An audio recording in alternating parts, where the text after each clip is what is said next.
Welcome dear students. आज हम discrete structure में हैश डायग्राम टॉपिक से रिलेटेड प्रॉब्लम सॉल्व करेंगे। ये वो प्रॉब्लम्स होंगी या तो प्रीवियस ईयर एग्जामिनेशन में पूछी जा चुकी हैं या पूछी जा सकती हैं।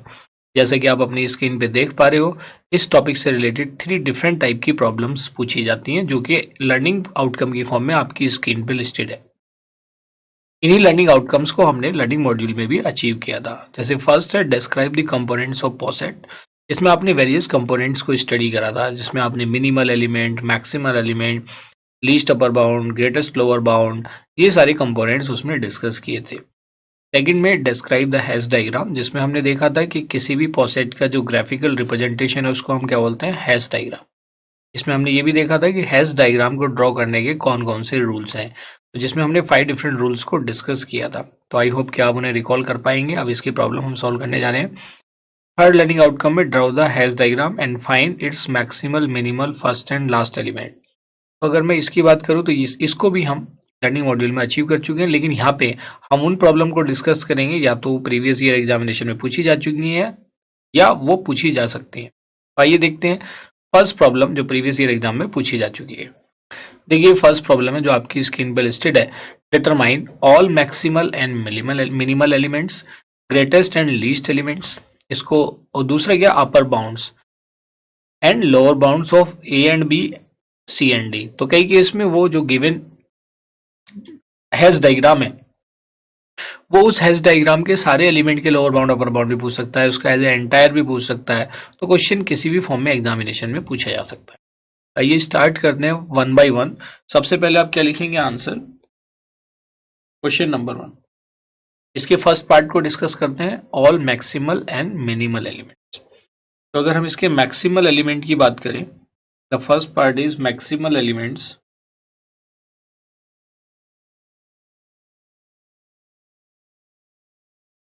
और दूसरा क्या है हमारा, इसमें फाइंड आउट करना हमें मिनिमल एलिमेंट। तो देखिए इसमें मैक्सिमल एलिमेंट क्या होगा, वो एलिमेंट, तो देखिए यहाँ पे टोटल एलिमेंट्स हैं आपके पास A B C D E F 0 और 1, ये 6 कितने 8 डिफरेंट एलिमेंट्स हैं। इसमें वो एलिमेंट जिससे बड़ा कोई एलिमेंट ही नहीं है, तो अगर आप देखेंगे that is called maximal element. और वो एलिमेंट क्या आपकी इस गिवन हैश डायग्राम में 1, दिस इज 1। मिनिमल एलिमेंट वो एलिमेंट होता है जिससे छोटा कोई और एलिमेंट ना हो, और इस हैश डायग्राम में कितना है वो 0। ये आपका फर्स्ट पार्ट हो गया। अब आइए greatest and least element. Now we will find out greatest and least element.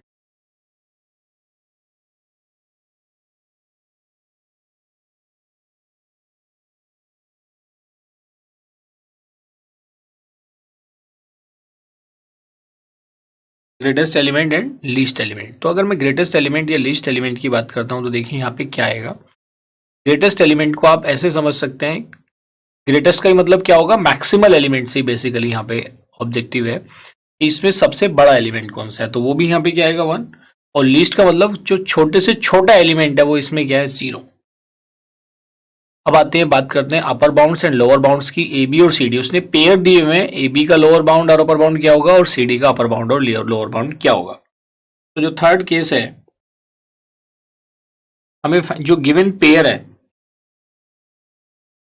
जो पेयर गिवन है वो क्या है ए एंड बी, और दूसरा क्या है सी एंड डी। इनके हमें अपर बाउंड और लोअर बाउंड्स फाइंड आउट करने, क्या फाइंड आउट करने, अपर बाउंड और दूसरा क्या है लोअर बाउंड। इनको हमें सिंप्लीफाई करना है। तो अगर हम इसको सिंप्लीफाई करते हैं क्या होंगे, देखिए अपर बाउंड और लोअर बाउंड। तो देखिए हैश डायग्राम को देखते हैं। हैश डायग्राम देखिए आप, हैश डायग्राम में ए और बी पेयर को आप देखिए, ए और बी पेयर।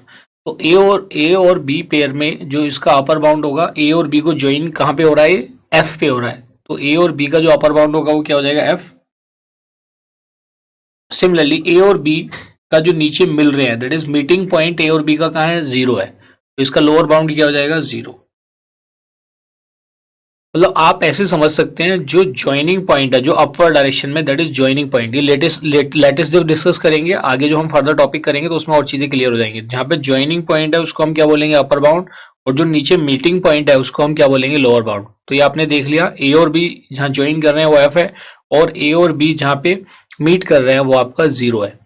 आइए अब देखते हैं सी एंड डी को। तो सी एंड डी को देखते हैं, तो सी एंड डी जहाँ पे ज्वाइन कर रहे हैं वो 1 है, दैट इज अपर बाउंड। और सी एंड डी जहाँ पे मीट कर रहे हैं वो क्या है, ई है, दैट इज ई। देखिए इस तरह से आपने इस प्रॉब्लम को यहाँ पे सिंप्लीफाई करा। वो किसी भी टाइप की हैश डायग्राम दे सकता है, उससे आप इजीली आई होप के फाइंड आउट कर सकते हैं कि उनके मीटिंग और ज्वाइनिंग पॉइंट्स क्या हैं, जिससे आपको उसके अपर बाउंड और लोअर बाउंड्स मिलेंगे। क्लियर है? आइए देखते हैं सेकंड प्रॉब्लम। देखिए सेकंड प्रॉब्लम है जो लिस्टेड है आपकी स्क्रीन पे। तो सबसे पहले आप क्या लिखेंगे, आंसर क्वेश्चन नंबर 2। जैसे मैं आपको हमेशा बताता हूँ कि सबसे पहले आप प्रॉब्लम को क्या करेंगे, रीड आउट करेंगे, उसको अंडरस्टैंड करेंगे। अंडरस्टैंड करने के बाद उसको आप एनालाइज करेंगे कि कैसे इसको हम कोरिलेट कर सकते हैं या आप कैसे इसको सॉल्व कर सकते हैं। उसके बाद आप अपने स्टेप्स को लिखना शुरू कर देंगे। तो जो गिवन डाटा है पहले आप वो लिख लीजिए, उसके बाद जो रिलेशन है उसको लिख लीजिए, जो गिवन सेट है उसको लिख लीजिए। और वो कहता है जी prove that A less than equal to is a poset. तो कंसीडर द सेट जो गिवन है, सेट ए गिवन है जिसके अंदर कितने एलिमेंट्स है, टोटल 5, 1 2 3 4 एंड 5। उसके बाद क्या, define the relation less than equal to on A such that. एक रिलेशन तो डिफाइंड है less than equal to A पे, लेकिन वो किस तरीके से डिफाइंड है, such that x is less than equal to y. वो कहता है जी जो रिलेशन आर है वो है x is less than equal to y if, किस केस में, जब x mod 3 less than equal to है वाई मॉड 3 के। एक्स मॉड 3 किसके इक्वल है, वाई मॉड 3 के इक्वल है। यहाँ पे चीजें समझ में आ गई। अब हमें देखना है, ये प्रूव करना है कि A less than equal to is a poset. हमें जो प्रूव करना है, A less than equal to is a poset. तो किसी भी गिवन सेट को with some relation, set with some relation जिसको आप एल्जेब्रिक स्ट्रक्चर भी बोल सकते हो, उसको अगर हमें रिप्रेजेंट करना है एज ए पॉज सेट, तो उसको 3 डिफरेंट प्रॉपर्टीज को मीट आउट करना पड़ेगा। और वो 3 डिफरेंट प्रॉपर्टीज क्या है, वो है आपका, तो रिफ्लेक्सिव होना चाहिए, दूसरा क्या है कि वो एंटी सिमेट्रिक होना चाहिए,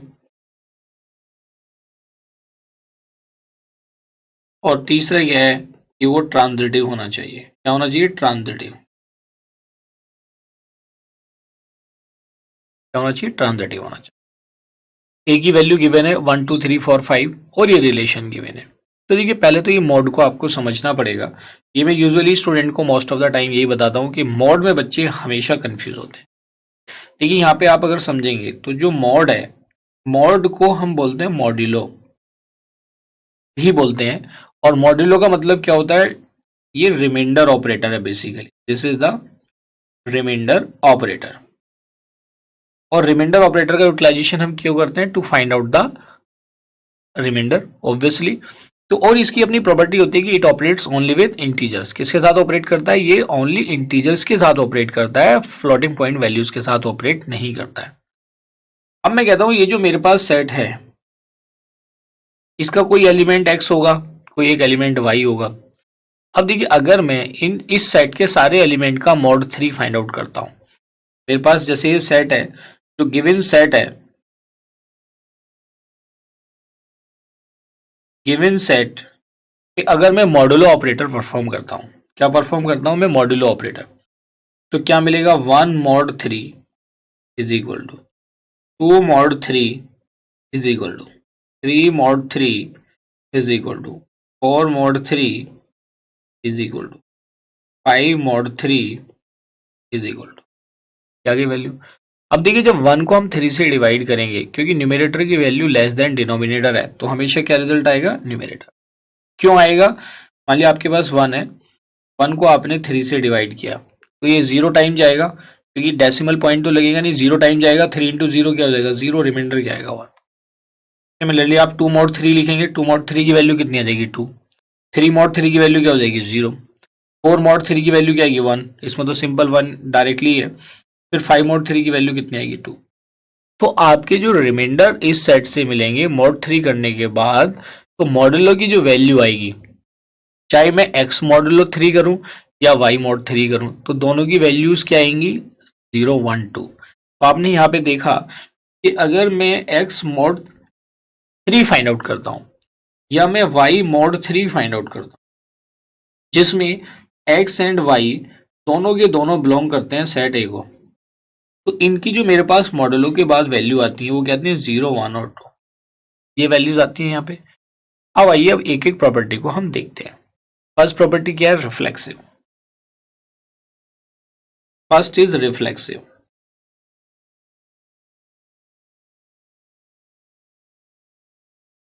तो रिफ्लेक्सिव प्रॉपर्टी तो आप जानते ही हैं कि अगर आपके सेट के हर एक एलिमेंट क्या होना चाहिए, अपने आप से रिलेटेड होना चाहिए, वेयर ए बिलोंग्स टू ए।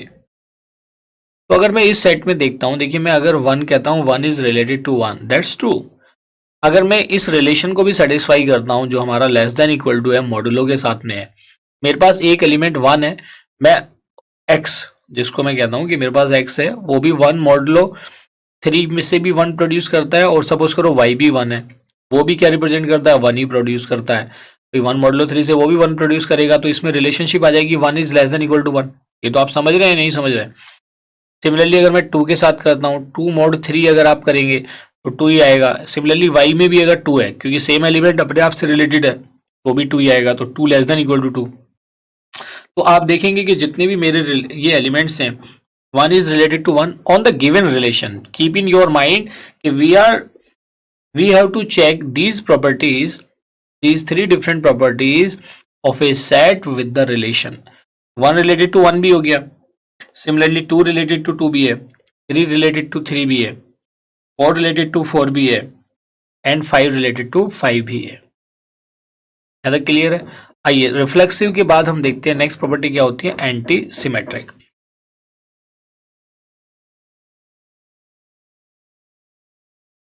तो देखिए यहाँ पे हम चेक कर सकते हैं ए रिलेटेड टू बी। भाई एंटी सिमेट्रिक प्रॉपर्टी क्या कहती है कि आपका ए रिलेटेड टू बी है एंड बी रिलेटेड टू क्या है ए है, प्रोवाइडेड कि ए इज इक्वल टू क्या हो बी हो, यही तो आता है।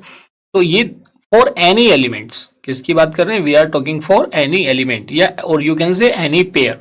अगर वो रिलेशन को डिफाइन करता है तो वो किसकी फॉर्म में होगा, that will be in the form of pair. इस प्रॉपर्टी को अगर वो सेटिस्फाई करता है then you can write it as. तो देखिए यहाँ पे आपने क्या देखा कि भाई a mod 3 less than equal to b mod 3 है, एंड बी mod 3 क्या है, less than equal to a mod 3 है। अभी मैंने आपको ये ए और बी, ये दो डिफरेंट एलिमेंट्स हैं, ए और बी, ये भी किसको बिलोंग करते हैं, ए को ही बिलोंग करते हैं। मैंने आपको अभी mod 3 के केस में बताया कि अगर आप किसी एलिमेंट ए को लेते हैं या किसी एलिमेंट बी को लेते हैं, तो अगर आप दोनों के केस में देखोगे तो उसके रिमाइंडर्स मैंने यहाँ पे क्या क्या बताए हैं आपको, 0 1 और 2, यही रिमाइंडर्स आते हैं। तो ये इस प्रॉपर्टी को भी सेटिस्फाई करेंगे। तो अगर ये इस प्रॉपर्टी को सेटिस्फाई करते हैं, तो इस प्रॉपर्टी को सेटिस्फाई करने का मतलब क्या हो गया, ए इज इक्वल टू बी हो गया, हेंस प्रूव्ड, यही तो हमें करना था। तो ए इज इक्वल टू बी हो गया, तो इसका मतलब क्या हुआ, ये एंटी सिमेट्रिक हो गया। तो ये there exist for any A B, ऐसा नहीं कि किसी सभी के लिए होगा, there exist for any A B belongs to A. आइए देखते हैं third case. Third is transitive. Third case क्या है, ट्रांजिटिव। तो ट्रांजिटिव को आप चेक कैसे करते हैं, से ए रिलेटेड टू बी है, बी रिलेटेड टू सी है, देन ए रिलेटेड टू क्या होगा, सी होगा। तो मैं अगर ये कहता हूं कि अगर मेरे ए बी और सी ये तीनों एलिमेंट बिलोंग करते हैं ए को, तो मैं क्या कह सकता हूं।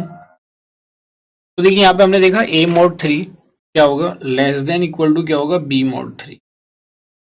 Similarly, I can write it as B mod 3 is less than equal to C mod 3। तो इससे हमें क्या कंक्लूड करना है कि इससे कंक्लूड होगा कि A mod 3 की वैल्यू क्या होगी, less than equal to C mod 3। तो इससे क्या पता चल रहा है कि A mod 3 अगर less than equal to C mod 3 है, तो इसका मतलब क्या हुआ, ये कब होगा, जब A less than equal to क्या होगा, C होगा। इज वेरी ऑब्वियस, तभी उसी केस में हो सकता है ना, this is not Z, this is equal to. तो ये ट्रांजिटिव प्रॉपर्टी को भी सेटिस्फाई कर रहा है। तो बेसिकली आइए देखिए हमें प्रूफ क्या करना था। वी हैव टू प्रूव कि जो A less than equal to relation है ये पॉसेट है। ए मीन्स वो सेट के एलिमेंट और रिलेशनशिप ऑलरेडी गिवन है। तो hence A less than equal to, last पे जरूर लिखना क्योंकि जब सब्जेक्टिव पेपर आएगा, ऑब्जेक्टिव है तो डिफरेंट केस है। Hence A less than equal to is a poset. Clear है? इस तरह से आपको प्रॉब्लम्स को सिंप्लीफाई करना है।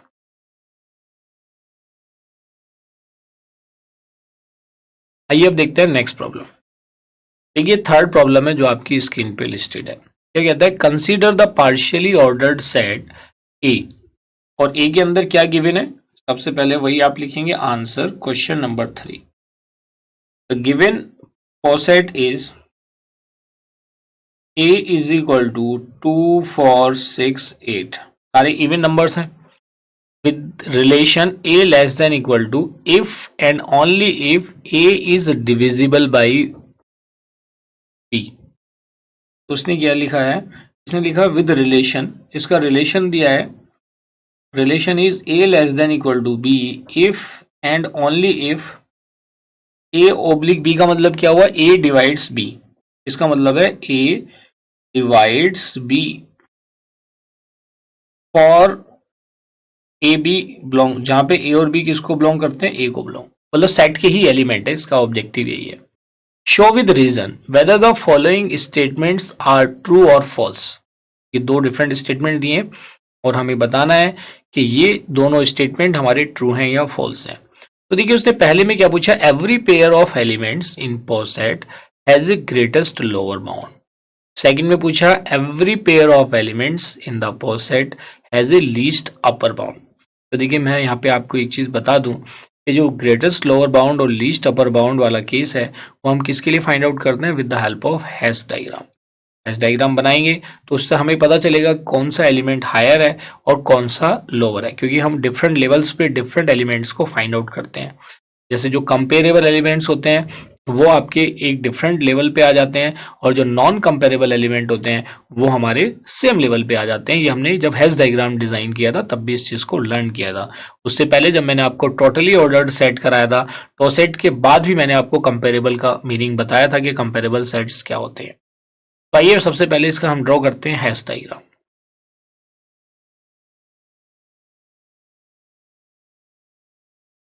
तो देखिए हैश डायग्राम को डिजाइन करने के लिए हमें क्या करना पड़ेगा, पहले इसका रिलेशन भी फाइंड आउट, जो रिलेशन इसने दे रखा है इफ ए डिवाइड्स बी, इसी रिलेशन को फॉलो करके हमें हैश डायग्राम को ड्रॉ करना है। तो चाहे तो आप इस रिलेशन को और एक्सपेंड कर सकते हो। कैसे कर सकते हो आप एक्सपेंड, देखिए टू को डिवाइड करेगा तो you can write it as 2 और 4 को डिवाइड करेगा you can write it as 4 और फिर देखेंगे आप एक जितने भी एलिमेंट्स है वो अपने आप को तो डिवाइड करेंगे ही करेंगे। अब देखिए 2 4 को भी डिवाइड करता है तो 2 4 आ जाएगा, 2 6 को भी डिवाइड करता है तो 2 6 आ जाएगा, 2 8 को भी डिवाइड करता है तो 2 8 आ जाएगा। इसके बाद आप देखेंगे 4 8 को भी डिवाइड करता है, कैन राइट इट एज 4। क्या लिख सकते हैं आप इसको, 4 8 लिख सकते हैं। चीज क्लियर है। अब इससे रिलेटेड हमें हैश डायग्राम ड्रॉ करना है, इसी सेम कॉन्सेप्ट को फॉलो करते हैं। तो जब इसका हैश डायग्राम बनाएंगे तो सबसे पहले क्या आएगा, 2 आ गया, 2 4 को डिवाइड करता है,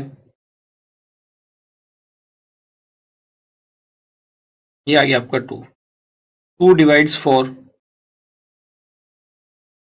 2 4 को डिवाइड करता है। यहां तक क्लियर हो गया। अब आप देखेंगे जो 2 है 2 4 को डिवाइड करता है, 2 डिवाइड्स 4, और अगर हम आगे बढ़ते हैं तो 4 डिवाइड्स 8 और 8 को डिवाइड करता है। अब मैं किसकी बात कर रहा हूं, मैं इसकी बात कर रहा हूं। अब क्योंकि 2 डिवाइड्स 4 है, 4 डिवाइड्स 8 है, तो इसकी जरूरत ही नहीं पड़ेगी, 2 को 8 से कनेक्ट करना ही नहीं, क्योंकि ट्रांजिटिविटी का मैंने आपको बताया था कि जब हैश डायग्राम ड्रॉ करते हैं तो आप 2 से 8 को डायरेक्टली कनेक्ट नहीं करेंगे। क्यों, क्योंकि वहां पे already 2 to 4 4 to 8 path available है। अब बचता है 2 6 को भी डिवाइड करता है, 2 डिवाइड 6 एज वेल, लेकिन 6 8 को डिवाइड नहीं करता है। यहां तक का क्लियर है आपको, ये this is the hash diagram. इसके बेसिस पे बताया। देखिए आप इसको देख के और ये जो गिवन है डिविजिबिलिटी ए डिवाइड्स बी वाला रिलेशन, इसके बेसिस पे भी आप डायरेक्टली बना सकते हैं। अगर आप चाहें तो इसको स्किप भी कर सकते हैं। There is no need to write the relation in the form of pair. आप डायरेक्टली इन दोनों का यूज करके भी हैश डायग्राम ड्रॉ कर सकते हैं। यहां तक क्लियर है। अब आते हैं, every pair of elements in a poset has a greatest lower bound. आइए फर्स्ट वाले को चेक करते हैं। Every pair of element has a greatest lower bound. तो बताइए ग्रेटेस्ट लोअर बाउंड की अगर हम बात करते हैं, हर एक पेयर के 2 6 का लोअर बाउंड क्या हो जाएगा 2, 2 4 का क्या हो जाएगा 2, 4 8 का लोअर बाउंड क्या होगा। ये आप सोचिए कि 4 8 का लोअर बाउंड हमारा क्या होगा। हर एक पेयर ऑफ एलिमेंट की उसने बात करी है। तो देखिए हर एक एलिमेंट का आपका 4 8 का क्या होगा 4 होगा। और इसके अपर बाउंड की बात करें तो इन सब के अपर बाउंड भी एग्जिस्ट करते हैं। तो you can represent the greatest lower bound for each pair. आप उसको टेबुलर फॉर्म में भी रिप्रेजेंट कर सकते हैं। द ग्रेटेस्ट लोअर बाउंड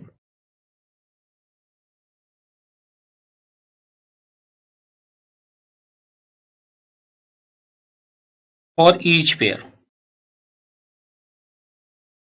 आप देख के भी बता सकते हैं yes it exist, this is true. आप ये यहाँ पे भी बता सकते हैं।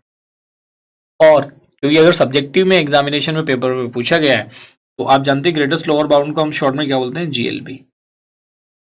तो आप इसको ऐसे भी रिप्रेजेंट कर सकते हैं,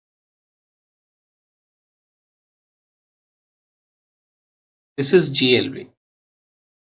इसके एलिमेंट्स क्या है 2 4 6 और 8। दिस इज आल्सो 2 4 6 और 8। अब देखिए 2 और 2 का लोअर बाउंड क्या होगा। कोई भी आदमी कोई भी अगर सेम एलिमेंट है तो 2 ही रहेगा। 2 और 4 आप पेयर देखिए 2 इज लोअर। फिर देखेंगे 2 और 6, 2 और 6 का भी क्या होगा 2। सिमिलरली 2 और 8 में भी क्या आएगा 2। 4 और 2 का आप देखेंगे 4 और 2 का लोअर बाउंड क्या होगा 2। 4 और 4 का लोअर बाउंड क्या होगा 4। 4 और 6 का लोअर बाउंड क्या होगा 2। जैसा आप देख पा रहे हो 4 और 6 दोनों का मीटिंग पॉइंट इनका लोअर बाउंड होगा दैट इज 2। 4 एंड 8, 4 एंड 8 का क्या हो जाएगा 4। तो देखिए यहाँ पे फिर 6 और 2 का देखिए 6 और 2 में क्या हो जाएगा 2। 6 और 2 का 2 हो गया। फिर देखिए 6 और 4, 6 और 4 का लोअर ग्रेटेस्ट लोअर बाउंड क्या हो जाएगा 2। 6 और 6 का 6, 6 और 8 का 6 और 8 का लोअर बाउंड क्या आएगा 2।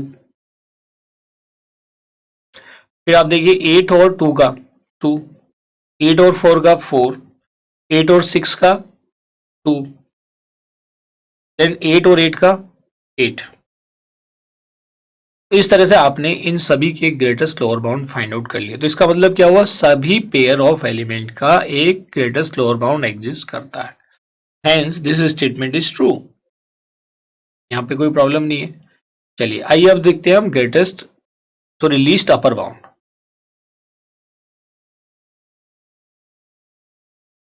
आइए देखते हैं least upper bound of each pair exist करता है या नहीं। देखिए लीस्ट है लेकिन किसकी बात हो रही है, अपर बाउंड की। अब आप डायग्राम को देख के बताइए। ये तो हमने टेबल बना लिया, नहीं तो आप डायग्राम से इसको ही बना सकते थे। अगर मैं देखूं जी मेरा 6 और 8 का लीस्ट अपर बाउंड क्या होगा, डज नॉट एग्जिस्ट। भाई 6 और 8 का अपर बाउंड क्या होगा, ये कहीं पे ज्वाइन ही नहीं कर रहे।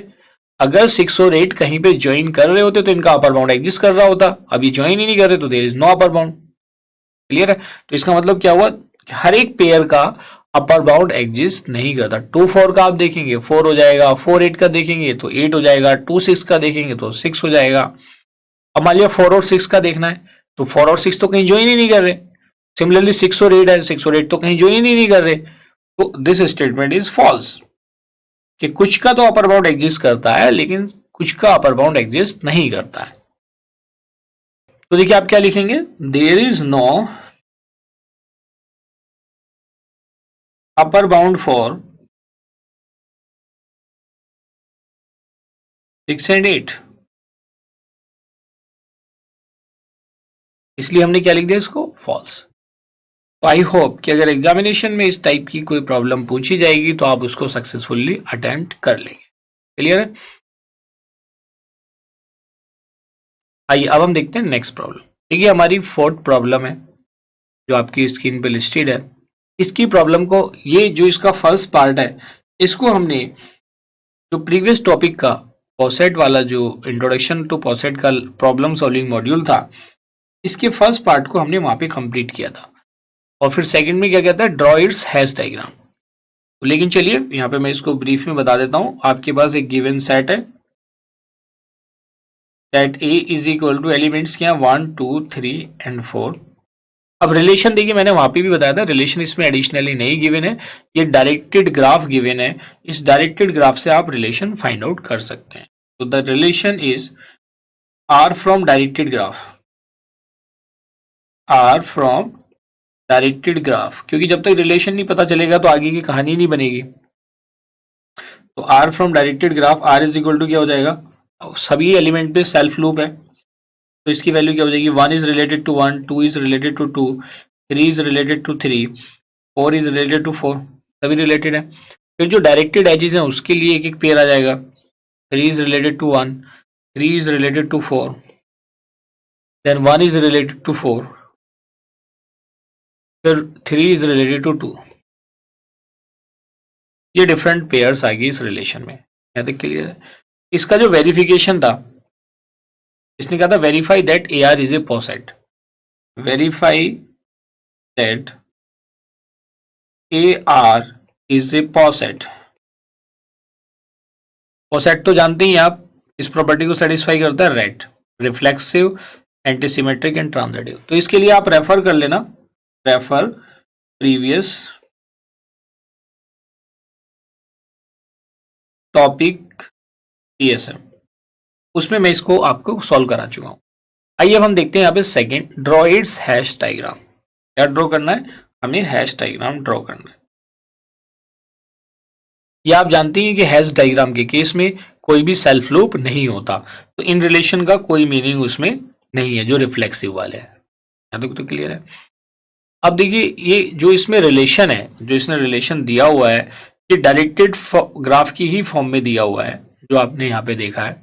तो इस हैश डायग्राम को आपके जो रिमेनिंग पेयर्स हैं इसके बेसिस पे आप हैश डायग्राम ड्रॉ करेंगे।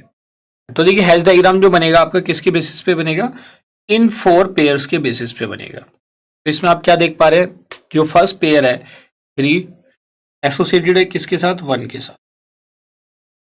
इसके बाद आपने क्या देखा, इसको ऐसे ना ड्रॉ करके वही डॉट जैसे हम बनाते हैं, डॉट बना दिया आपने।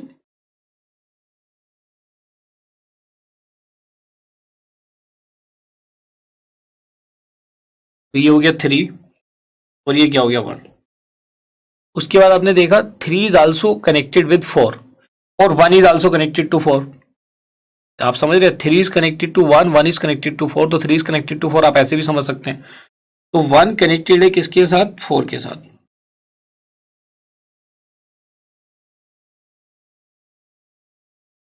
वन इज कनेक्टेड टू 4, 1 4 से कनेक्ट हो गया। ओके, तो ट्रांजिटिव रिलेशन में 3 को डायरेक्टली हम 4 से तो दिखाएंगे नहीं, तो ये तो ऑलरेडी कवर हो गया बिकॉज ऑफ ट्रांजिटिविटी। अब बचता क्या, 3 और 2। 3 इज कनेक्टेड विद 2,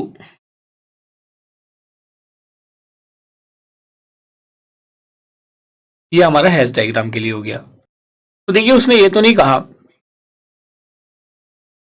कि इसके आगे क्या करना है, this is your hash diagram, लेकिन आप क्या मेंशन कर सकते हो, आपको जैसे मैंने लर्निंग मॉड्यूल में ही बनाया था, दिस इज लेवल 1, थोड़ा सा और इलेबोरेट कर सकते हो, दिस इज लेवल 2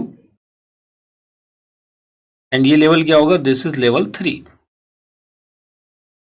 अगर मैं कहूं कि लेवल वाइज मेरे कौन कौन से एलिमेंट है, तो लेवल 1 पे जो मेरे एलिमेंट है वो क्या है, ओनली 3। लेवल 2 पे जो मेरे एलिमेंट्स हैं वो कौन कौन से हैं, 1 एंड 2। एंड लेवल 3 पे जो मेरे एलिमेंट्स हैं वो क्या है, ओनली 4, वो ओनली 4 है। यहां तक क्लियर हो गया। आइए अब देखते हैं थर्ड वन। थर्ड क्या है, how many more edges are needed to extend a R to a total order. वो कहता है कि अगर मुझे टोटल ऑर्डर्ड सेट बना, देखिए टोटल ऑर्डर का मतलब हो गया यहाँ पे टोटल ऑर्डर्ड सेट बनाना है, तो मुझे कितनी और एजेस की रिक्वायरमेंट पड़ेगी। How many more edges are needed to extend this poset, A R is a poset, to a total ordered set. तो देखिए मुझे इस पॉसेट को टॉसेट बनाने के लिए total ordered set, toset means total ordered set, total ordered set बनाने के लिए कौन कौन सी एजेस को ऐड करना पड़ेगा। तो देखिए टोटल ऑर्डर्ड सेट का मतलब क्या हुआ कि हर एक एलिमेंट का लीस्ट अपर बाउंड और ग्रेटेस्ट अपर बाउंड एग्जिस्ट करना चाहिए, least upper bound and greatest lower bound, sorry, least upper bound and greatest lower bound exist करना चाहिए।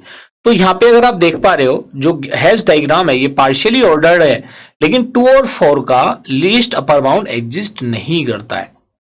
तो हम क्या कर सकते हैं, अगर मैं 2 और 4 को कनेक्ट कर दूं, मैं क्या कर दूं, मैं एक एज ऐड कर देता हूं 2 और 4, तो ये क्या बन जाएगा, टोसेट। तो we can add one edge to 4 to make it total ordered set, to make it टॉसेट, क्या बनाने के लिए, टॉसेट बनाने के लिए। तो ये वैल्यू क्या आएगी, देखिए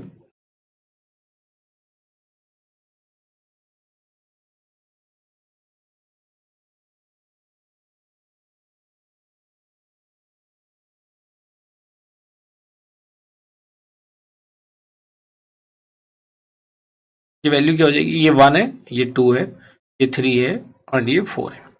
इस तरह से ये अब जो ये डायग्राम है, ये जो हैश डायग्राम है, ये किसको रिप्रेजेंट करेगा, इट रिप्रेजेंट टॉसेट। सिर्फ आपको ये ऐड, हमें तो खैर ये बताना था कि कौन सी एज ऐड करनी है, डायग्राम बनाने के लिए नहीं कहा, तो ये कनेक्ट हो जाएगा। तो अब आपको हर एक एलिमेंट, हर एक पेयर ऑफ एलिमेंट का लीस्ट अपर बाउंड और ग्रेटेस्ट लोअर बाउंड एग्जिस्ट करता होगा। आइए देखते हैं क्या इसके बाद भी कुछ पूछा है उसने। Fourth, what are the maximal and minimal elements. तो देखिए हमें इसके नहीं बनाने, टॉसेट के नहीं बनाने, किसकी बात करनी है हमें, इसकी, इसके मिनिमल और मैक्सिमल एलिमेंट को फाइंड आउट करना पड़ेगा। तो इसका जो मैक्सिमल एलिमेंट होगा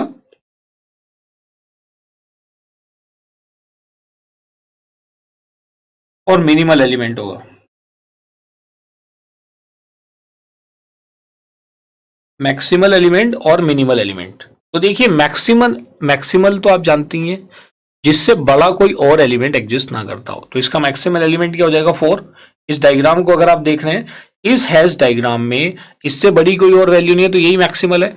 और इससे छोटी यहाँ पे, मतलब लेवल के हिसाब से कोई और छोटी वैल्यू नहीं है।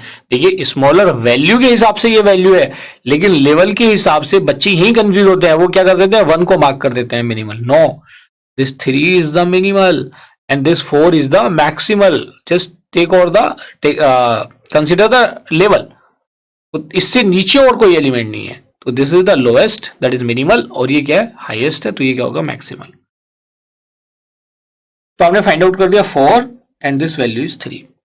तो इस तरह से आपने देखा कि हम इस टाइप की प्रॉब्लम को कैसे सिंप्लीफाई करेंगे। तो be careful while answering such type of questions. तो यहाँ पे सिर्फ आपको जो और चीजें मैंने बताई, एक तो बच्चे क्या मिस्टेक करते हैं, थर्ड में जो टॉसेट मिला है, इस टॉसेट के मिनिमल और मैक्सिमल फाइंड आउट करेंगे तब भी वो आएगा, ये तो कोई उसकी मिस्टेक नहीं होगी। वो कंसिडरेशन जो है, यहाँ जो एलिमेंट्स की कंसिडरेशन है, ये जो हमने उस पेयर से बनाया, देखिए इनको हमने कंसिडर नहीं किया। क्यों नहीं कंसिडर किया, क्योंकि हैश डायग्राम में कोई सेल्फ लूप नहीं होता, और ये सारी के सारे क्या रिप्रेजेंट करते हैं, सेल्फ लूप। तो इस तरीके की चीजें हैं जिनको आपको याद रखना है इस टाइप की प्रॉब्लम को आंसर करने में। तो अगर आप इस तरीके से चीजों को रिप्रेजेंट करेंगे तो I hope you will score the good marks.